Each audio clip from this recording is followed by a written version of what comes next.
Oh, hi there, everyone. Welcome to another episode of Cardwell's Cauldrons. I'm Cardwell. I'm Kevin. And here, this is my serious time right now. I've been throwing some decks in and out of there. This is the list that I kind of want to forever play. Like, if I go to a big tournament, I kind of want to do this. The name is Great Value Sludge, because it is Sultai colors, and that's what I think of every time. Sultai colors is just beautiful sludge together. Alright. This is a weird, fun deck. Hopefully you enjoy it. Let's get to it. That name's epic. Yeah, thank you. So we're going to start off with spells first, because they're the reason, this deck is possible, kind of what all the tricks I want to do. Because I don't want to go through the creatures and be like, later we'll tell you what happens with them. But no, we'll start with the spells. First, Fatal Push. Yeah, I mean, it's again, playing black, Fatal Push, go. That's all you need to do. If I want to do Push the Elf, if they play Llanowar Elves, kill it immediately. Yeah. Always kill Manador. Yeah, always. Never let it survive, ever. If we're going up mana curve, the next one is Negate. I have 2 of them, because it's just a good solid counter spell. Straight up. Now, for the nifty spells that no one's ever going to ever see. The first one, we're going to do a Saga. Time of Ice. So 4-drop Saga.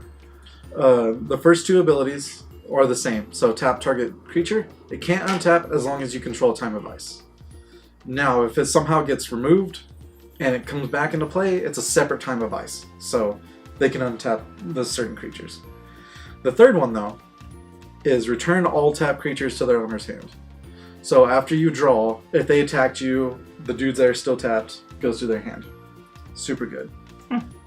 Now, to react to that, and here's the MVP of the deck, is Release to the Wind. We've talked about it. It's pretty cool. Exile target non-land permanent. For as long as that card remains exiled, its owner may cast it without paying its mana cost. The card's so good. Yeah.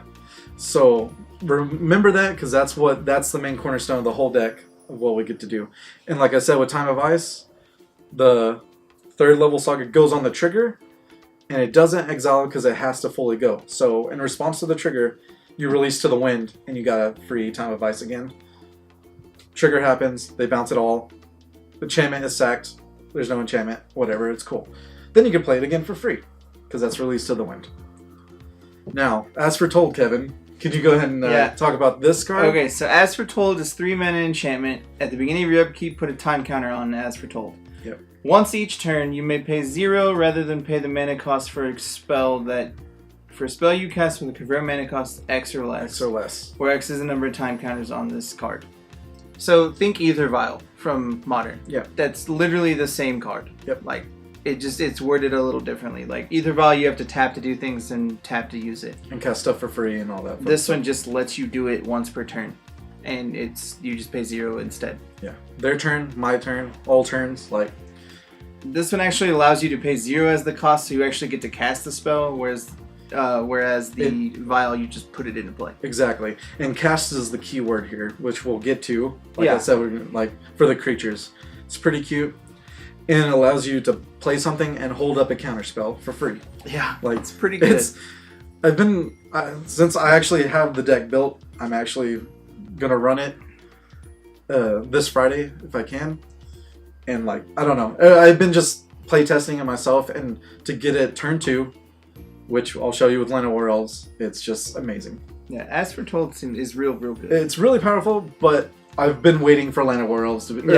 Birds of Paradise, something to make it turn 2 worthy. Yeah. Because turn 3 just seems super slow. Yeah.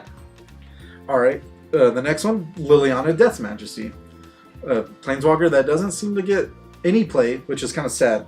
But for 5 mana, you +1, you create a 2/2 black zombie creature token, then put the top 2 cards of your library in the graveyard. It's pretty good. And its -3 ability, return target creature from your graveyard to the battlefield. This creature is a zombie as well, but you just bring dudes back. Yeah. It's fine. Number 7, -7. You probably won't be doing it unless you're in that spot, I guess. Destroy all non-zombie creatures. But mostly you're getting dudes and returning dudes. Yeah, that's the biggest thing with her is you're just making dudes. Yep. And get all the little dudes. Get all your dudes back. Yep. And speaking of dudes, let's start with the number 1 beautiful guy. All right, so Llanowar Elf. Oh, he's so pretty. I mean, he's back, and he's going to be in Standard for a very long time because he's just good. Yeah. So 1 green, 1/1 taps, add a green, all day, every day. Done. It's a mana dork. Mana dorks and Magic are so good. Especially since white blue is very rampant right now. They have syncopate. Well, you got 1 extra mana if you play on curve like constantly. So. And like he was saying, if you do Llanowar Elf turn 1 and then turn 2 As Foretold, you already get the ability to keep doing things like that. Just like that. Because your next turn, your technical turn 3, you can play Fatal Push for free. Or another Llanowar for free, you know. Yeah. It just works out so well. Yeah. It's real good. Alright. I guess another cute guy here is Jadelight Ranger. Also perfect for turn 3. Or turn 2 with Llanowar Elf. Yeah. If you don't know what this guy does, just comes into play, explores, then you get to explore again. Seems good. Dude's real hot because he's either a 4/3 or you get extra lands. Yeah. Great. Either way, I don't care. Yeah, exactly. And there's a lot of 4-drops in this set, in this thing, and the mana is like, it's pretty smooth, but you still need to ramp up there and get there. Yeah. Speaking of good 4-drops, we do have Hostage Taker. Yeah. Blue-black 2. Comes into play, exile target artifact or creature until Hostage Taker leaves the battlefield. You may cast that card for as long as it remains exiled. You still have to pay the mana to cast it, but you can cast it as though it were any color. Yep. So think of As Foretold, you play that for free, then you could actually right then and there pay for the creature. That's pretty cute. So, or their artifact if they got it. So that's pretty cute.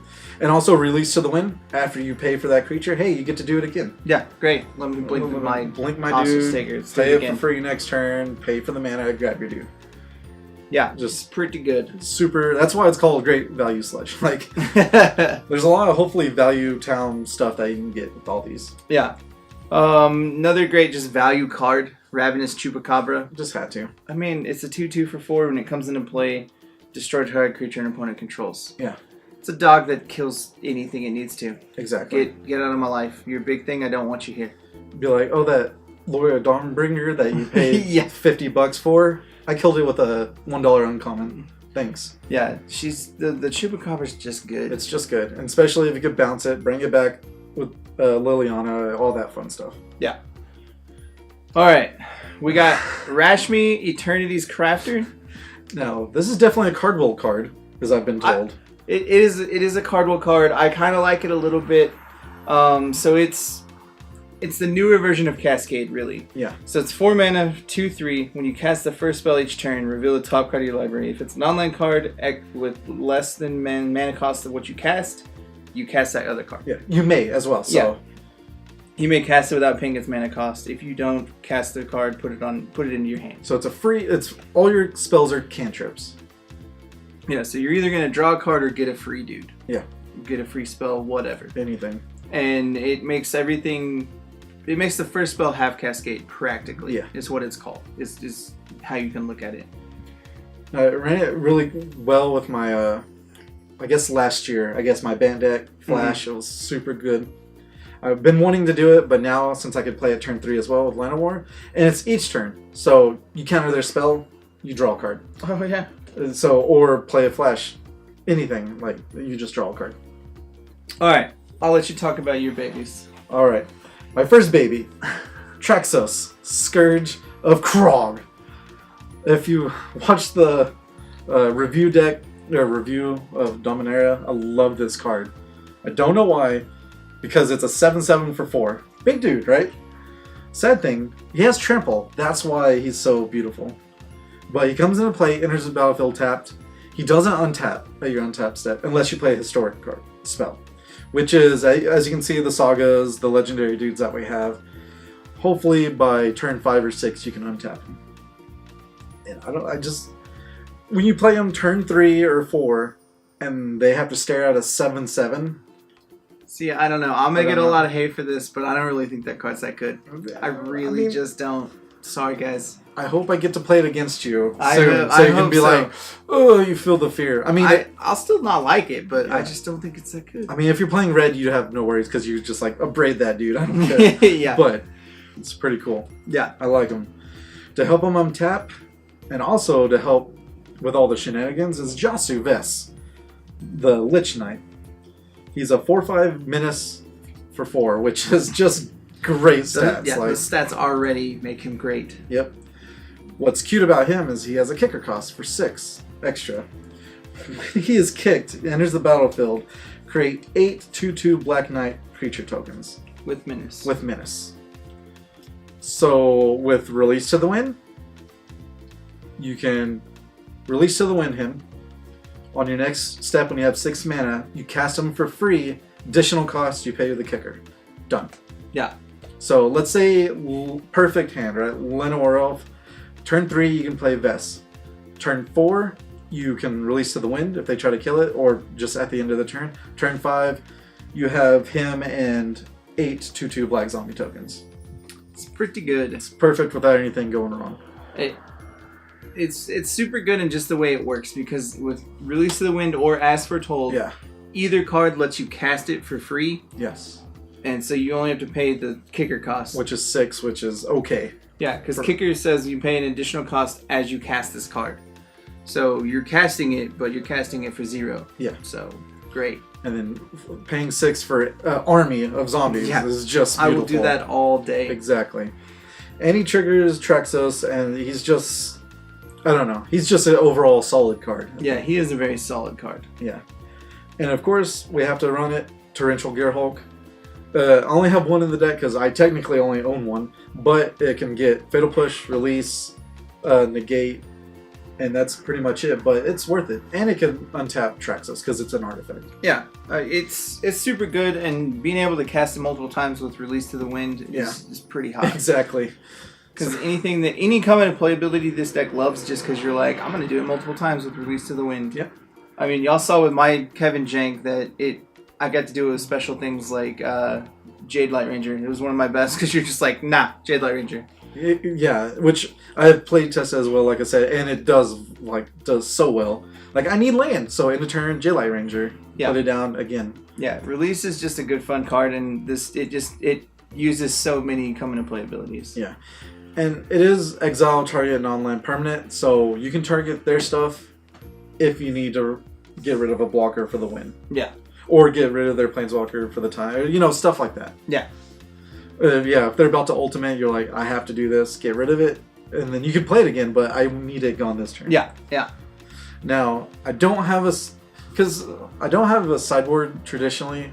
I kind of do, but it's just basic stuff, like Vraska's Contempts, more counters, blah, blah, blah. But I want to talk about cards I want to use so bad with this deck. I can think it can help. First one is Merfolk Trickster. We talked about this guy a lot, actually. 2 blue, flash, 2/2. Enters the battlefield, tap target dude, and they lose all abilities. Yeah, card is just super good for 2 mana. Like, because your big Torrential Gearhulk, or your Gearhulk that's super big, no, go away. It loses abilities, and no, tap it. Tap it, and they're like, Lira Dawnbringer, they swing. You make it a non-flyer. It doesn't have first strike or lifelink, and you can kill it. Yeah. Immediately. Or just the Phoenix as well. If you play against red-green, it makes it a 4/3 flyer. You can kill it. It doesn't get the egg. Like, there's just Hazoret loses indestructibility. Kill it. Yeah, and what makes this so good is because it's got flash. Yeah. So you're just like, great, this is coming to play. Let's do that. Yeah. And with Release of the Wind or As Foretold, or even... Yeah, that's good. I was trying to think of something else, but with those, it's just good. Instant speed. All right, let's talk about Karn's Temple Sundering. We both discussed this card, and I think we both like this card. Yeah, it's 6 mana, legendary sorcery, so you can only cast it if you have a legendary creature or a planeswalker. Yeah.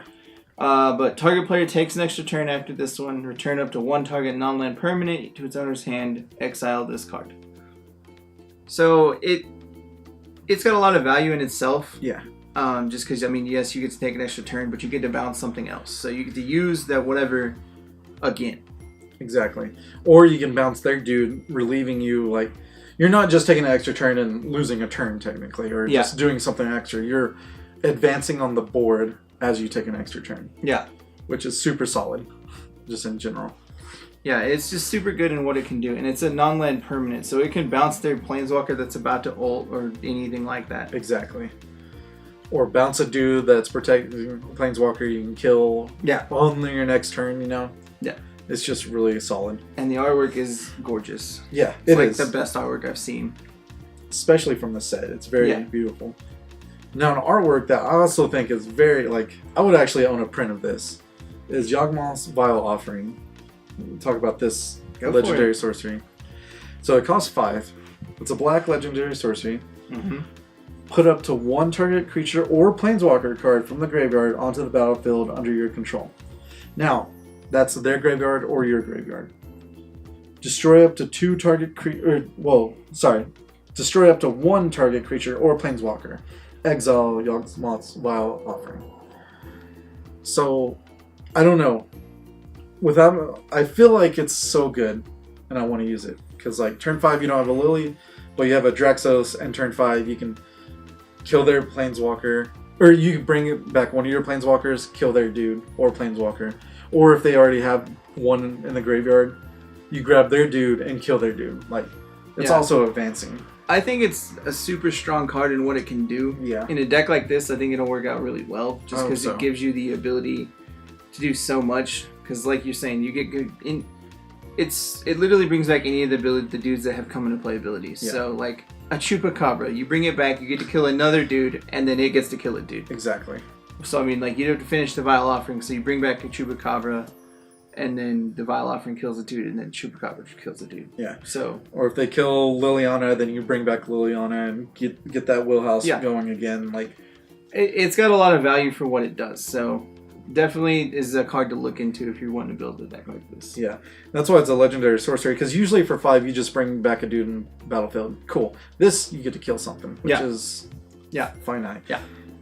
And with Teferi running rampant, you want to kill that thing as soon as possible. Yeah, Teferi is definitely a thing you want to get rid of. Yeah, because it's pretty angry. And hopefully you can get their own Teferi and then show them what it feels like. Yeah. All right. So lands, I guess. So lands are pretty simple. They're a little crazy, but they're just every color you need. Yeah, pretty much. So we got 2 swamps, 2 islands, and 2 forests for the basics. Field of Ruin will probably happen to your deck. So. Yeah, it's going to be sad, but that way you have basics. Yeah. There's 2 Woodland Cemeteries, which is the black-green Buddy Land. Yep.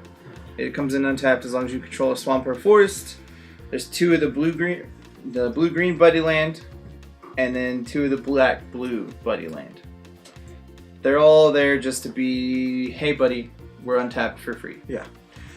We have the Blooming Marsh, which is the black-green. Like caffeine land. Caffeine land is what people call them. Yeah.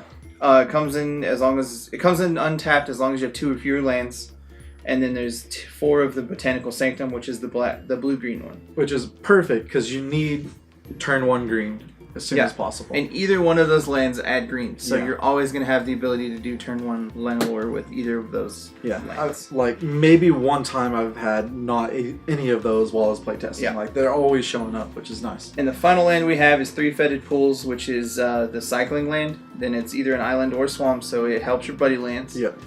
And it comes into play tapped. It adds either a black or a blue, but you could cycle it if you need to draw cards and do extra stuff. So yeah, the list I'll put up now. I'll probably change it because I need another Fetid Pools like in real life. I need it, which I'll probably put 1 more of those and take out 1 Woodland Cemetery maybe. Okay. Or the Hinterland Harbors as well. I'll probably do because there's a lot of double black here, but it still all works out, especially with Jadelight Ranger.